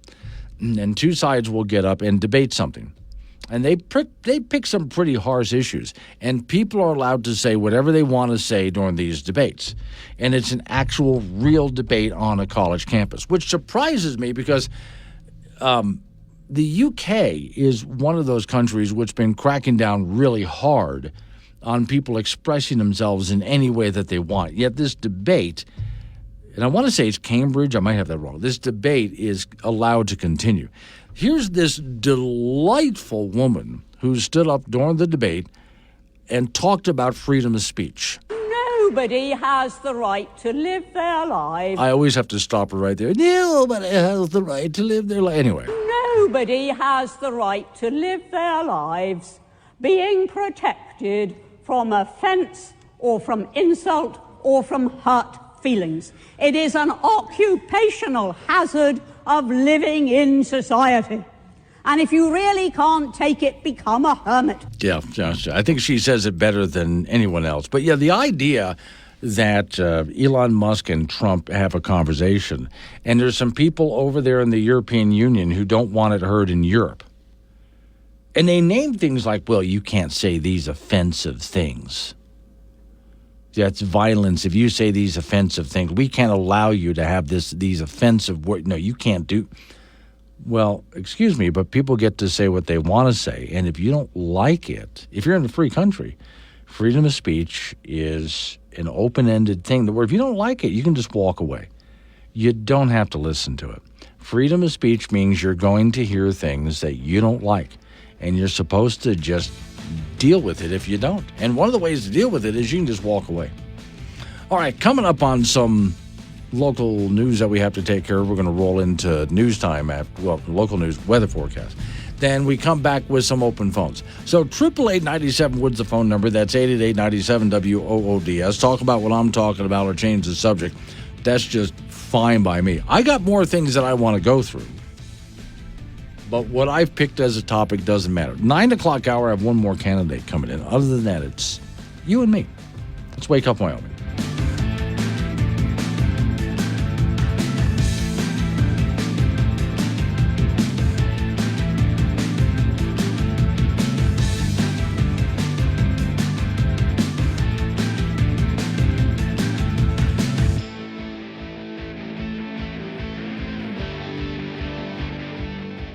Polish off that tin hat. You'll need it for this one. Wake Up Wyoming with Glenn Woods. Available on demand on the Wake Up Wyoming app. 8:36 the time. It's Wake Up Wyoming. All right, so 888-97 Woods the phone number. Reach the open phone section of the program. 888-97 Woods. Talk about what I'm talking about or change the subject. I'm going to go out of state for a minute. Burning Man Festival. Now, to me, I think the festival's fun. I'd love to see it one day. I don't know if I'd want to stay long-term like a lot of people do, but just to go and experience some of what they do there, which I think would be a lot of fun. It's a really weird festival, and I think that's the draw of it. Maybe go on the last night when they set everything on fire. That'd be great. But, all right, last Burning Man Festival, as you know, a couple of problems. The climate protesters that showed up from Extinction Rebellion and also Just Stop Oil, and they made a small line across the road which stopped people from getting to the festival until, since they're on a reservation, the police showed up, and the police are, American Indians, basically telling them, get off our land. I mean, take that, liberals. But okay, so there they were getting dragged off, and the line was opened up. My argument at the time was, look, you could have convinced some people or at least gotten the sympathy of people who already agree with you. You can do that. But no. You had to make everybody mad at you. They also got a lot of rain at Burning Man, and that is a massive dry lake bed. Well, for some reason this time around, Burning Man usually sells out in a matter of minutes, and that's a lot of people. This time, Burning Man has not sold anywhere near as many tickets as they need. They'll probably end up selling enough to do the festival. So there's a lot of speculation out there as to, well, why not? Why isn't Burning Man selling out like it has in the past? What happened? And the answer to that is, I don't know. Greg and Laramie. Morning, Greg. Morning, Glenn. Maybe the lineup's terrible. I'm sorry? Maybe the lineup for Burning Man's terrible. Oh, yeah, I can imagine. Yeah, I would like to go just once just to see it, just to experience, especially when they light the big thing on fire at the end. I just want to see that one time. Oh, yeah, well, everybody loves a good fire. Oh, yeah, of course. Good bonfire. Yeah, who doesn't? I went to Bonnaroo in 2007. It was fantastic. Oh, yeah, okay. Sweaty, terrible. Yes. But daggone, it was a great music festival. Yeah, see, yeah. Anyway, I was going to call in about regulation. Sure. And, again, regulations are good. Some are good and some are bad. It sounds like to me, this voting thing, is that Chuck tried to enforce a bad regulation to get some political mileage. And when that was going south, he had his dad call in a threat against him. That's my theory. Oh, that's your take? Wow, that's a wild conspiracy. But he always has to be in the news, that little guy. Okay. And he just can't miss a day without it. Oh, because he didn't advance the voting machines. He just cost the taxpayers of each one of those counties money. Okay. Now, do you have any evidence to back up your theory, or is that just pure theory out of your head? Well, we hold these truths to be self-evident. Uh-huh. I heard what he said. Okay.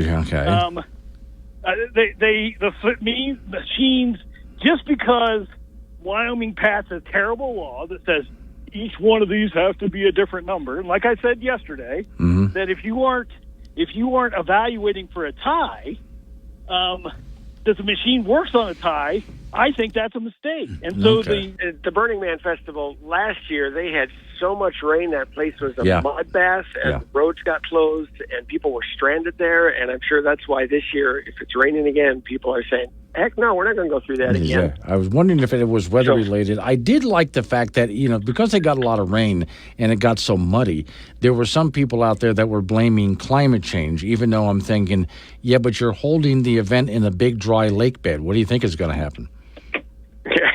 Yeah, I've never been there. I'd like to go sometime, but I don't want to be in a mud bath either. Yeah, I was kind of wondering. Yeah, okay, thanks for calling. I was kind of wondering if it was weather too, because it was just so bad. It rained and the whole area got muddy, and everybody just got trapped there for a while. And maybe some people just don't want to go back if it's raining again. As to Greg's conspiracy theory, Greg, this is just for you. Oh, by the way, I've cracked the code. I figured out these shadow organizations and the Illuminati know that they're finally primed for world domination. And soon you've got black helicopters coming across the border, puppet masters for the New World Order. Be aware, there's always someone that's watching you, and still the government won't admit they fake a whole moon landing. Thought control race, psychotronic scanning, don't mind that. I'm protected cause I made this hat from aluminum foil, where it had this foil line in case an alien's inclined to probe your butt or read your mind. Looks a bit peculiar. Seems a little crazy, but someday I'll prove there's a big conspiracy. So, real quick on what had happened there, actually, so the voting machines have tested as okay now. Essentially what happened is they were supposed to test as before every election. We got the primary coming up to make sure everything's working okay with the machines. And there's a certain way they're supposed to test them, and that was not followed, essentially. And so some of the numbers they came up with, wait, what's going on? They weren't sure. And some people thought at first that the machines were the problem, but then as I not just talked to Secretary of State Chuck Gray, but some other people, it wasn't the machines. It was just human error in running the tests. So they went back and ran the tests again and came back with, okay, now we're getting a proper result since we're doing this the way we're supposed to be doing it. So, yeah, the machines are just absolutely fine. And all Chuck Gray was doing, sorry, Greg, all Chuck Gray was doing was just trying to get them to retest the machines. And they did, and we're okay. 8:45. Wake up, Wyoming. Hope. Wake up, Wyoming, with Glenn Woods on K2 Radio. Got something to say? Chat him on the Wake Up Wyoming mobile app or call 888-97-WOODS. 8:48 is the time. It's Wake Up Wyoming. Off to Laramie we go to talk to Dave, who is filling in for Frank. Okay, Dave, if you're going to try to break a record, you might want to make sure that other people have tried to break the record first, I would think, right? Okay, I'm following. Well, let's say I wanted to break a record for most bananas eaten, but no one has ever tried. Therefore, I could eat one banana and I've won. If you think about it, because no one's ever tried before. Now, someone would be able to beat me easily. And so there's a YouTube streamer. He likes to stream videos live. Stayed awake for 12 days straight. What? Now, that's getting into hallucinations at that point. You stay awake for that long, you start hallucinating. Once again, we're picking on people from Australia. I think Australia's got problems these days. I guess so. He wanted to break the Guinness's World Record for being able to stay awake for the longest amount of time. Unfortunately, after he did, let me see, the attempt to break the record longest time without sleeping was set in 1986 by Robert McDonald, who remained awake for 18 days, 21 hours, 40 minutes. He tried for 12 days rather than 18 because the 12 record is used without stimulants. That's why he didn't try to do it for the entire time. And I got a picture of this guy. He does not look good. Yeah. Scientific. By stimulants, I'm guessing we're talking about coffee and any sort of caffeine and things like that. Okay. Sure. It says here, though, despite the Guinness's World Records, they no longer acknowledge this record. Which one? The guy who stayed awake for there's nobody in Guinness's record book at all for this. Oh, okay. Somebody did it and set a record, but Guinness never recognized the record. Yeah, if you don't get anybody to recognize it, it just then doesn't what was count. the point of all of this? Yeah. So this guy did all of that work only to find out there is no record holder for this at all. Goodness. And then now I wonder, how long do you have to sleep in order to get your clock back on schedule? Oh, wow. After something like that. Like it would probably take me a month. Yeah, maybe longer than that. All right, thank you very much. Speaking of sleeping, we're awake now for high school sports. No pun intended, because the season started yesterday. High school golf got underway. Douglas had round one of their two-day invite. Madeline Key of Kelly Walsh has a one-shot lead going into today's second round. She fired an 81. She's one ahead of Molly Parker of Douglas on her home course. Maddie Brace of Douglas sits third with an 86. Then Haley Nelson of Wheatland with an 87, and Chloe Romo of Kelly Walsh with a 91. It is Douglas, though, on their home course with a 14-shot lead over Kelly Walsh in the team standings. On the boys' side, Tate Nichols scorched the course for a 65. The sophomore from Wheatland has an 11-shot lead on three other golfers, two of them teammates, Dylan Nelson and Brecken Sandlian of Wheatland, and then Isaac Schmidt of Kelly Walsh. Jonah Bollinger of Kelly Walsh shot a 78. He is in fifth. Round two is going on today. Wheatland also has the team lead on Kelly Walsh by 14 shots in the boys' standings. Powell actually had their first round canceled due to weather in their area, so they're just down to a one-day invite today. Glen Rock's got a JV invite only today, and then Green River starts a two-day invite today, which includes Laramie, a couple of the Cheyenne schools, Central and East, and a bunch of schools out west that'll be participating in that invite today and tomorrow. The high school tennis season is just a couple of days away. First teams can compete on Saturday, and there will be some competition, including in the Casper area. We've got a preview, including some of the teams to watch, like Cheyenne Central, Laramie, maybe even Thunder Basin on the girls' side. For the boys, we look at maybe a few kind of dark horses, as Laramie and Cheyenne Central, the top two teams last year, lost a lot, but we'll see how they replace that. And then you look at teams like maybe a Sheridan, a Cheyenne East that could be in the mix. We've got a full preview at wildpreps.com and on the Wild Preps app. It was Media Day at the University of Wyoming yesterday, and yes, development is a part of the Wyoming football program that's been around, was a fundamental staple that Craig Bowl built the Wyoming program on. Now, Jay Savell isn't about to deviate from that plan. The question is, can they continue to step up? Things are going well so far, according to Wyoming head coach Jay Savell, and in practice on Tuesday. We kicked off today. We did a bunch of kickoff return. You know, our kickers, it was the best I've seen our kickers do as far as putting the ball where we want it. And the kickoff return period was tremendous. Punting the ball, we're punting the ball really, really well right now. There's just a lot of stuff that I like that I've seen that we got to continue to put it all together, though. So we're a work in progress. But Coach Savell went on to say, we are a hungry football team. We'll see if the Cowboys can prove that. They're just over 2 weeks away from the start of their season on Saturday, August 31st at Arizona State. First home game is not until September 7th against Idaho. And in Major League Baseball, Rockies ended up getting swept in that three-game series at Arizona by the Diamondbacks, losing yesterday afternoon 11-4. Rockies 44-78. They cannot lose today, though. The Rockies have the day off before they host the Padres starting They'll Friday. figure it out. 3-game series, and yeah, no doubt. Yeah, but that series starts on Friday. And yeah, it's like, how can you possibly lose when you didn't even play? They'll figure it out. I mean, honestly, they will. How much longer do we have to put up with listening about the Rockies before they're just out altogether?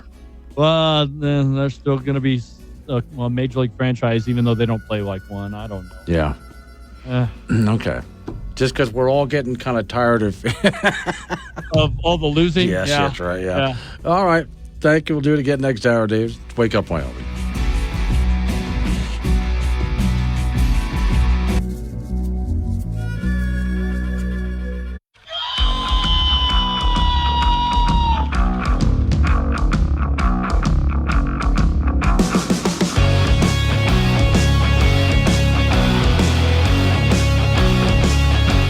Six the time. It's Wake Up Wyoming. My name is Glenn Wood. Thanks for joining me. We continue with the candidates who want to come in before Tuesday, because Tuesday is primary election time. And now I'm talking with Charlie Scott, who is Senate District 30 in the state of Wyoming, who I was telling him just a moment ago, snuck up behind you in the grocery store. Didn't say hi. You look busy. Yeah, I probably was. Yes. Because being a rancher as well as a member of the legislature, I am pretty busy. Oftentimes scooting around. And just so people know, you were explaining your ranch is on the, let's call it the backside, the west side of Casper, down in that area. Down really south of Casper on the road to Medicine Bow. So we're about 35 minutes more or less out of Casper by road. Okay. Silly question. Longtime resident of Wyoming, I guess. Yes, grew up here in Casper. Actually, my dad was Casper's first pediatrician, and we gradually got into the ranching business. I went away for a while, went away to school, and actually worked for the federal government for 5 years, and then had the opportunity to come back and run a ranch, and took it, and have never regretted that. Yeah. I'd always wanted to come back. I always maintained a Wyoming residency so I could. And when I got the opportunity, I jumped on it, and it was great. So you got into politics at what point? What got your interest going? Well, I grew up with it in part. My dad was actually on the city council, and my mother was active in the Republican Party. So I grew up with it a bit. But I spent a session down in Cheyenne as a lobbyist when they were working with some of the environmental issues, we're dealing with a mineral boom. And I said, oh, heck, it'd be a lot more fun to be a member with a vote. Yeah. So I ran for the legislature and lost the first time round, and then got elected, and been there since. And, okay. And it is more fun to be a member with a vote. How long has since then? You've been there for quite a while, I guess. Yes, I'm completing my 46th year. Wow. And it's valuable to the legislature to have somebody with that length of experience, because we hit some kind of a last thing was a procedural issue. How could we do a short session to repass the bills the governor had vetoed and then do the override? And yes, we could do that quite expeditiously. The staff was telling us to take a week. No, 48 hours. Because we had done a similar thing way back when, and I knew how to do it. But we didn't have the votes. Right. And we couldn't get the votes to call the special session. Okay. Well, out of all of those years, there's a lot we can talk about. But let's talk about what you'd like to accomplish this time around. I really, three things I'm looking at that are, in my mind, the important ones for me. One is we need a property tax relief. The taxes on homes have gone up astronomically because the value of homes has gone up. They're going up not because the state needs the money, but because of that increase in the valuation. And there's some people who are really hurting from that. I've looked into it. I think we could have a reduction as much as 50% in the value and the taxes on an ordinary home, and still be able to provide all the services that we're giving now. It would constrain us from getting into a bunch of new things, and that's probably a good idea. Yeah. So that's one thing. Second is in the education area. I became chairman of the education committee in 2021.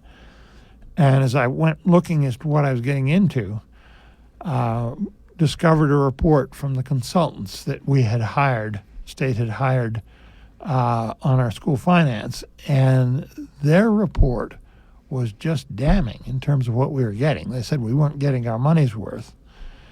And they were pointing out that we were leaving way too many kids behind by not teaching them how to read adequately in the early grades.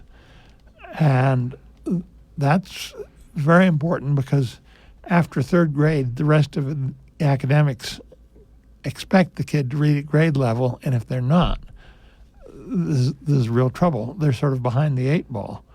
And the consultants told us that the kids that were testing poorly, basic and below basic on our assessment test, would not be able as adults to compete participate in the modern high-tech economy that was being built. And that was a shocker. We went looking as to why. And what we found was it made a big difference which district the child lived in. If they lived in Sheridan, 70% of them were in the good categories and were going to do just fine. If they lived in, say, Basin, up in the Bighorn Basin, in that school district, only 20% were going to do just fine. And Casper was in the middle, a bit below the state average, right around 50-50. And then COVID made that worse. And now don't get me wrong, for the kids that do well, that do learn how to read well, and really our best and our brightest, our schools do a very good job. We got a good bunch of teachers. They know what they're doing. Those kids are as well prepared for college as any.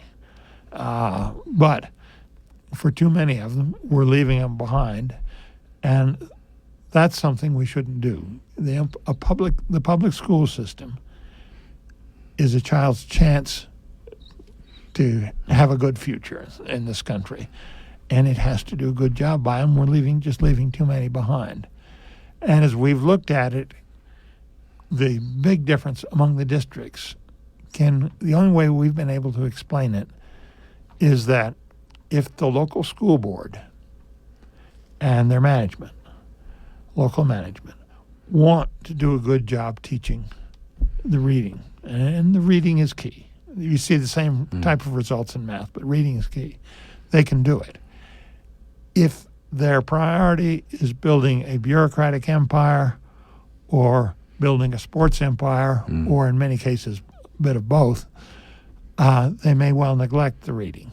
Right. And it really shows. This is where it gets a little bit difficult because we in Wyoming, and I think this is partly a good thing, we leave so much of schooling up to the locals. Yeah. So and how can the state then direct? The state is going to have to change the incentives. Okay. So that there's more of an incentive. The courts have removed much of the incentive for the locals to respond to the public because they no longer have to go to the public for school bond issues and for extra mill levies and that sort of thing. And it's harder and harder and harder to recruit people to run for the school board. And so that has not been the effective check that it should be. We're going to have to create some incentives. And I think we're going to have to look at some way at retaining some of the kids because you're doing the child no favor. If they haven't learned the basics and you just socially promote them all the way through, we're going to have to start saying you've got to hold them back. You've got to pay attention to the parents. And our school district does a pretty good job trying to pay attention to parents, but we've got some in the state, Cheyenne being the poster child, that tend not to encourage the parents to be involved. Okay. And that's a problem. So some kind of incentive from the state to direct local about what to pay attention to. Yeah, it needs to be an incentive that the locals will respond to.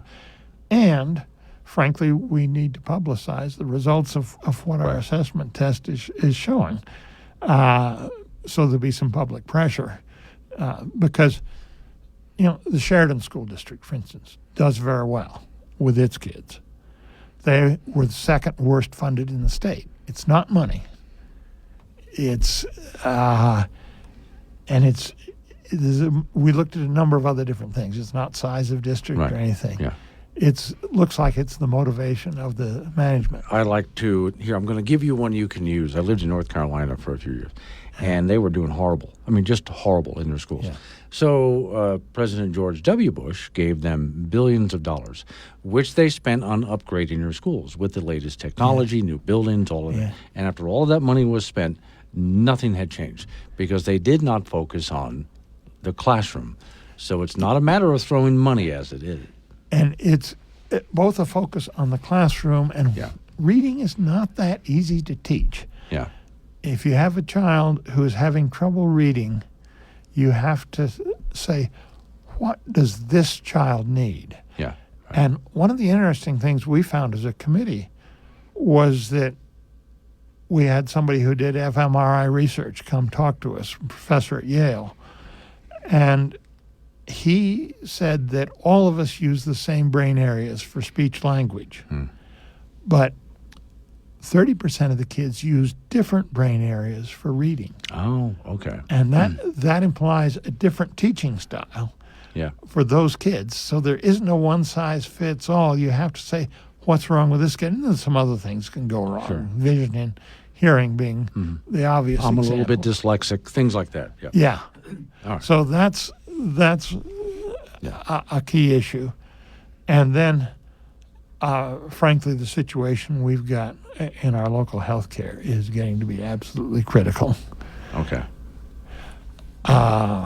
We're in that area, and I will confess I'm prejudiced in this area because I went to the county commission meeting when they were considering the sale of the hospital, and they had to approve it because they owned the physical building. And actually, Rob Henry, was the chairman of the county commissioners then, and I advised them not to sell because they would lose their leverage over whoever came in and bought. And as you know, they went ahead and did it anyhow. And I've been going around as I go door to door asking people if they thought that made that sale made our local healthcare system better or worse. And I'm getting just an earful. I get a few people that say made it better, but it's 10-1 made it worse. And then people say, I've gone to Douglas, I've gone to Fort Collins, somewhere else. I've gone to Gillette, I've heard all of that. And last night, actually, at the Politics in the Park, Senator Brian Boner from Douglas was there, and he was saying how much their hospital was picking up patients from Casper. From here, yeah. So we've got a major problem there, and it's going to take some real work to get that one fixed. I want to go back real quick because people are going to be really interested in reducing property taxes by 50%. What's the plan? What you do is you pass a bill that says that 50% of the value of the first, say, $400,000 in value is exempt from property tax. Okay. And that reduces the homeowner property tax by 50%. It doesn't reduce the property tax on mineral production at all. It doesn't reduce the property tax on ag land and businesses and whatnot. It's targeted to homes. And the cost of that is such that we could sustain that. I think it would prevent us from getting into some new areas that people might like to get into. But frankly, as a small government conservative, that doesn't bother me. All right.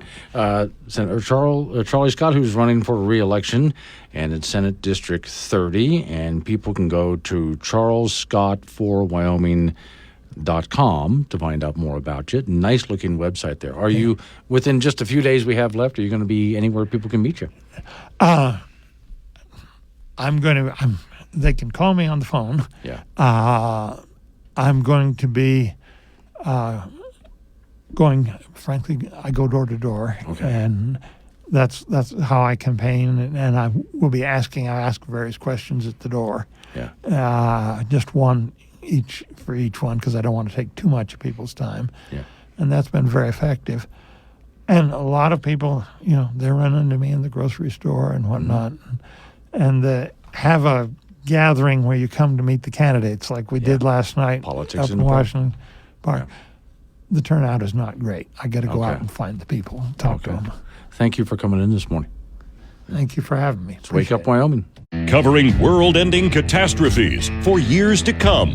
It's Wake Up Wyoming with Glenn Woods. Find content, chat live, and listen on demand on the Wake Up Wyoming mobile app. 888-97 Woods, the phone number, 888-97-WOODS. Talk about what I'm talking about or change the subject. Fine by me.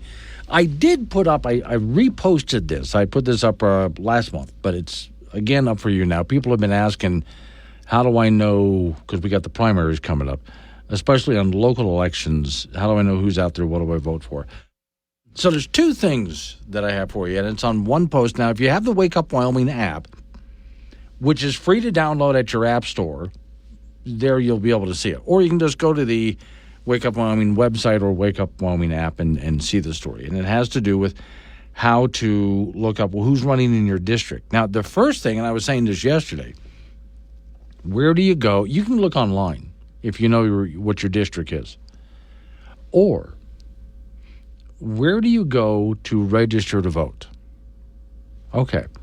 So you go there to make sure you're registered, of course, and then just ask for a sample ballot. And that's all you'll need to see. As far as the ballot is concerned, who's going to be on it. You do a little bit of research besides looking up, people's websites and social media and so on. But with all of these politicians, they like in Wyoming to put their phone number or email address, something like that there, and you can just go ahead and contact them and find out where they are or who they are, what you want to know about them. Just talk to them in person. That's one of the nice things about living in Wyoming. So there's that. But also on this story that I posted on the Wake Up Wyoming site, there's a link that you can click. And it's the election guide for 2024 put out by Wildfile.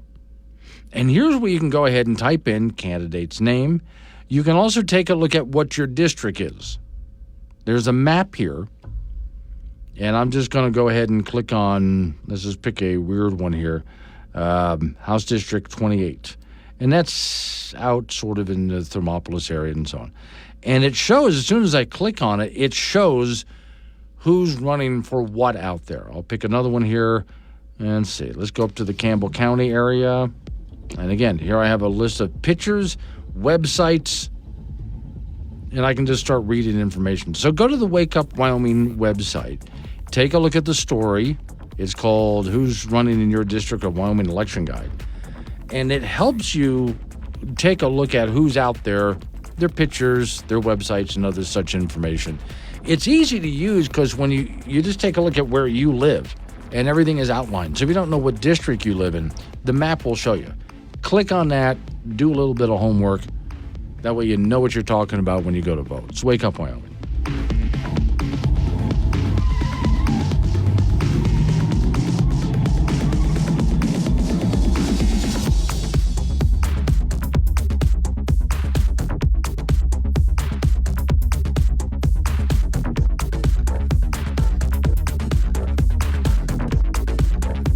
Sure, this show is sustainable. We sequester all gas emissions to one room. Wake Up Wyoming with Glenn Woods, live on AM 1030 and FM 95.1, weekdays at 6. I just got told about an event. I'll go ahead and pass that along for those people in Casper, Wyoming. There's an election integrity event. It's a hand count training for ballots and demonstration with Rick Wibble. We spoke with him earlier this week. Also, it's going to be at the Eagles Club in Casper tonight at 4:30 to 6:30 p.m., free and open to the public. Some local representatives will be there to answer questions as well. So there's that, and I'll mention it again before I'm done with this segment. A couple of things. One, on the ridiculously large television they have in my studio here, there are some Democrat lawmakers that are calling for health care for illegal immigrants. Now, they're saying undocumented workers, illegal immigrants. And my answer is, well, First off, it's not our responsibility. Go talk to their home country. And also, healthcare is not the responsibility of the government. That's your responsibility to yourself. Yeah, healthcare, despite what some people will tell you, is not a right. A right is not a product or a service provided by the government. That is your responsibility to yourself and to your family. So make sure you take care of yourself, because they want free health care for illegal immigrants, as they're saying, undocumented workers. And then the rest of America would say, well, what about us? But in general, though, you don't want government-run health care. It's no matter where you go in the world. Canada, go to the UK. Go anywhere else that has government-run health care, and it is outrageously expensive. It's never free when you take a look at how much is taken away in taxes. It's never free, and it's some of the worst health care on the planet. But it's also not government's responsibility. One more that I had for you today. I just came across this. Here's the headline. Make sure you're sitting down for this. Secret Service agent who's supposed to be watching Trump left her post protecting Trump to breastfeed a baby she brought to the rally. I'm pausing so you can digest that. It says here, exclusive and breaking during a Donald Trump visit to North Carolina yesterday, a woman Secret Service special agent abandoned her post to breastfeed with no permission or warning to the event site agent, so she was just not at her post, according to 3 sources with the Secret Service community. Wow. Shortly after Trump's motorcade arrival, 5 minutes beforehand, the agent was getting ready for the arrival. The site agent is the person in charge of the entire event. The site agent went to do one final sweep walking the route and found the agent breastfeeding her child in a room that is supposed to be set aside for important Secret Service work, potential emergency, whatever it might be. The working agent on duty cannot bring a child to the assignment. I can think for many obvious reasons as to why. The woman was out of Atlanta field office. The woman agent was in the room with 2 other family members. The agent and her family members bypassed the uniformed division checkpoint and were escorted, unpinned to the event staff in the room where the breastfeeding took place. Sources said unpinned means they have not been cleared by Secret Service. When contacted about the incident, Secret Service spokesperson said the incident did not have an impact on the event and is under review. Quote, all employees of the U.S. Secret Service are held to the highest standards. I don't think they are. We've seen enough. While there is no impact on the North Carolina event, the specifics of this incident are being examined. Given this is a personal matter, we are not in a position to comment further. Okay. And this is where, remember the incident just a couple of days ago, I think it was earlier this week, where this is at the one of the Harris events, campaign events. A Secret Service agent went to a salon. There was a little building where some salon, ladies' salon, I think. And she needed to use the toilet facilities. Remember this one? She covered up the camera on the porch, picked the locks, went in. And that door remained open for the entire event, so other people that were working with the Secret Service can go in and out and use the toilet, too. No one had asked the salon owner for permission. She didn't know anything about it until she got back to her shop, and the door was left open. Nothing was cleaned up in there. And she had to go find another camera angle in order to see what was going on. Smalls and Casper, regarding the Secret Service agent, what the hell? DEI at its finest. Yeah. I mean, like, you got a child and you got to breastfeed, well, then you're not going to be on duty out in the field. I mean, isn't there office work she can do? Something like that? Why would she? And this is Chet and Yoder. Every single day, more blank comes out of this. Yeah. Well, this was not the assassination attempt, though, Chet. This is an event that happened in North Carolina, a different event. But still, if she's a mom and she's got to breastfeed and she wants to go to work still, okay, give her an office job, and we're fine. What is this? So when I hear that from the head of the Secret Service, we hold our agents to the highest standard, my answer is, I don't think you do. I don't think you know what the highest standard is. 942, Wake Up Wyoming. Glenn Woods. He talks to you, not at you. Be part of the show at 888-97-WOODS. This is Wake Up Wyoming on K2 Radio.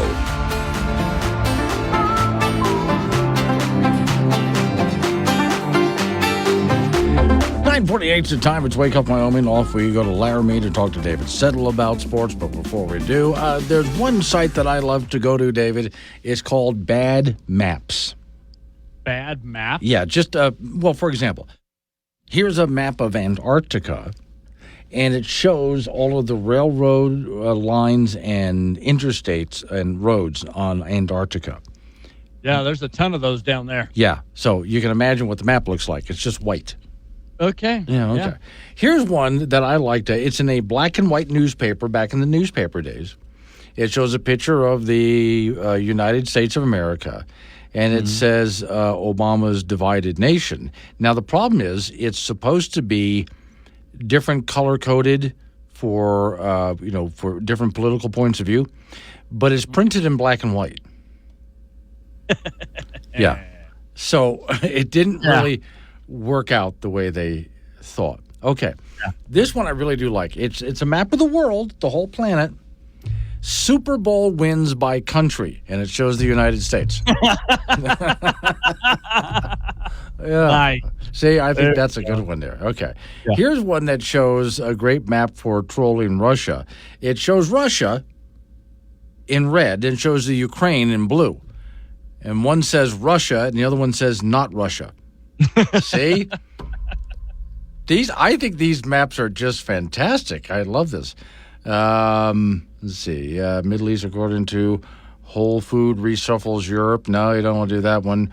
Okay. The Guardian annexes Ireland and Europe at present.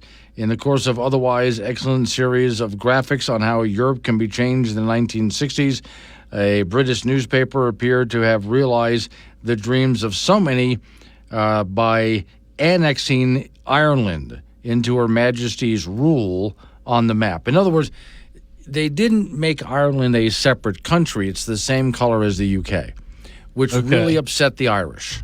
I bet they... Oh, yeah. Yeah. Here's one that shows all of South America, and it says, Welcome to Mexico. Oh, yeah. Wow. Yeah. I'm going to have to, I'm going to put this aside. I might write an article about this. Okay, I found a really good one that I will tell you about next. Okay. Thank you very much, Glenn. Appreciate it, everybody. Well, fall camp practice continues today for the Wyoming Cowboys. They actually had a day off yesterday. It was media day for the Cowboy football program. So head coach Jay Sawvell spoke with media members and others from the public in attendance, and then the media mixed and mingled with some of the players and assistant coaches as well. Well, the Cowboys have been a development program under head coach Craig Bohl. Now it's time to see if that development finally pays off, because for head coach Jay Sawvell, this is a team that does have some questions surrounding it, but they've got some concrete answers to a lot of those questions. So it's time for execution. And head coach Jay Sawvell will be the first to point out, we may be a development program, but we have a developed football team right now. So time to see if some of these expectations are actually paid off. Now, they're not making promises or predictions right now, but make no mistake about it, this team has purpose, and even head coach Jay Sawvell says they're a hungry football team. They did get some bad news earlier this week with the injury to running back Harrison Whaley, but the good news is Wyoming is deep at that position. Coach was asked about if other running backs showed out in the scrimmage last week, particularly DJ Jones, the transfer from North Carolina.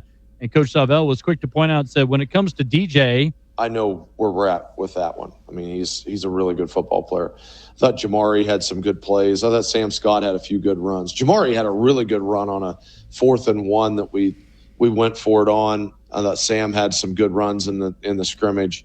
DeWine, we did not scrimmage him. We'll make a determination probably when we get after practice on Thursday as to what we're going to do with him on Saturday.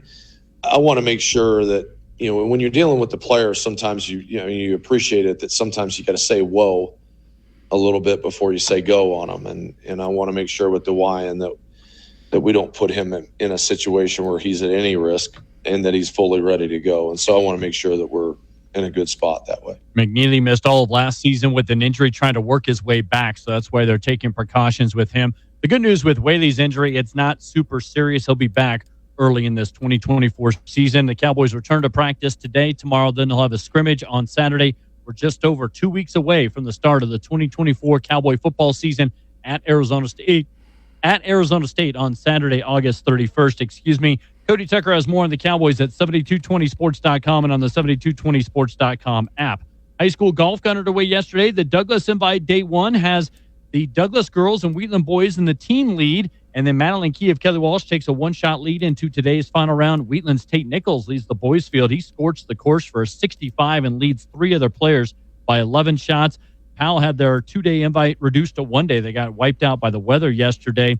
And you've got a JV invite going on at Glen Rock today, and Green River starts a 2-day invite, which does include Laramie, Cheyenne Central, and Cheyenne East, and a bunch of teams out west. And the high school tennis season will start on Saturday. We've got a preview with some of the players and teams to watch for 2024 at wildpreps.com and on the Wild Preps app. And that is your sports this hour. Okay, so I'm going to write an article about this. Someone decided to go ahead and turn to kids in the UK and fill in a map of the United States. Now, if I asked you to fill in a map of Europe, you'd probably get most of it wrong. Yeah, quite a bit. I am a bit of a geography nerd, but yeah, I'd still get pony. Let me see. Arizona was labeled as South Utah. Colorado was labeled as Utah. Wyoming was labeled as North Utah. And Montana was labeled as nobody lives here. Yeah. The last one they got right. All right. Do it again tomorrow, Dave. Thank you. Let's Wake Up Wyoming.